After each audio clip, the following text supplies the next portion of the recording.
ছাত্রলীগের সাবেক সাধারণ সম্পাদক সিদ্দিকী নাজমুল ইউনূস সরকারের প্রশংসা করে সামাজিক যোগাযোগ মাধ্যম ফেসবুকে একটি স্ট্যাটাস দিয়েছেন।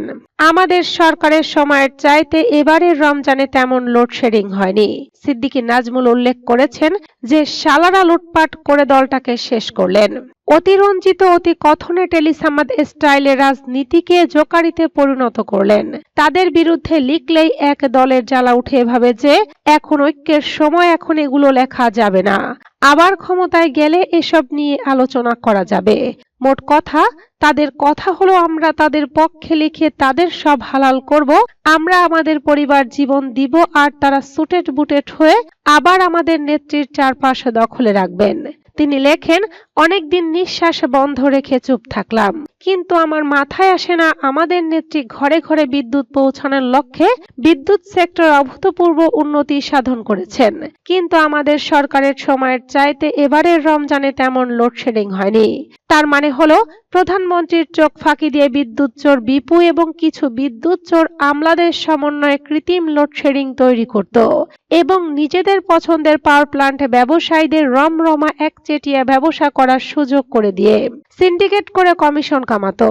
বিদ্যুৎ চোর বিপু বড় ব্যবসায়ী বংশের রাজনৈতিক নেতার ছেলে ছিলেন। আমাদের নেত্রী ভালো চিন্তা করেছিলেন, মনে করেছিলেন বড়লোকের ছেলে দায়িত্ব দিলে দুর্নীতি করবেন না, কিন্তু না, নেত্রীর বিশ্বাস ভেঙে দিয়ে সর্বকালের সেরা বিদ্যুৎ চোরে পরিণত হয়েছেন বিপু। তিনি আরো লেখেন, বিপু একটা চোর চোর চোর, ওর বউ চোর, ভাই চোর, সন্তানেরা চোর। ওদের গত 10 বছরের চলাচল দেখলে মনে হয় বিপু রাজা আর আমরা প্রজা। নাজমুল লেখেন, বিপুর সমস্ত ব্যবসা বাণিজ্য বিএনপি জামায়াতের নেতারা অংশীদারিত্বের ভিত্তিতে দেখাশোনা করেছেন।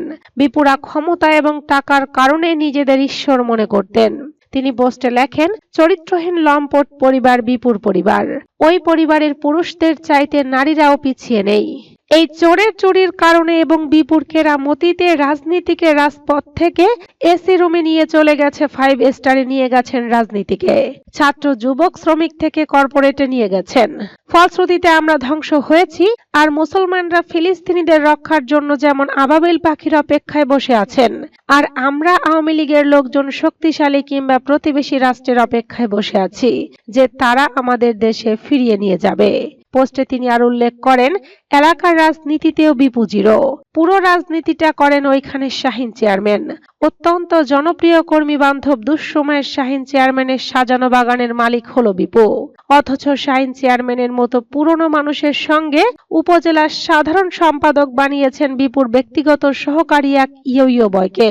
ফেসবুক পোস্টে নাজমুল ক্ষোভ প্রকাশ করে লেখেন, বিপু কিন্তু তার ছেলে মেয়েদের লাক্সারিয়াস লাইফ লিড করাচ্ছেন, কিন্তু আপনি আমাদের ছেলে মেয়েদের মৌলিক চাহিদা পূরণ করতে হিমশিম খাচ্ছি। আমি সরকারি দলে থাকতেও সমালোচনা করেছি, নিজের বিরুদ্ধে অপপ্রচারের জবাব দিয়েছি, বড় বড় যোদ্ধী মহারথীদের সঙ্গে অন্যায় ইস্যুতে ছাড় দেইনি, দিব না।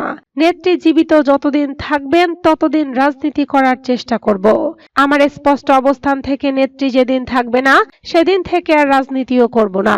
দীর্ঘ পোস্টের সর্বশেষ তিনি লেখেন, নেত্রী সংসদে দাঁড়িয়ে অনেকবারই বলেছেন, এই আওয়ামী লীগের শেখ হাসিনা ছাড়া সবাইকে কেনা যায়। ব্যক্তিগতভাবে এটা আমি শতভাগ বিশ্বাস করি এবং মানি।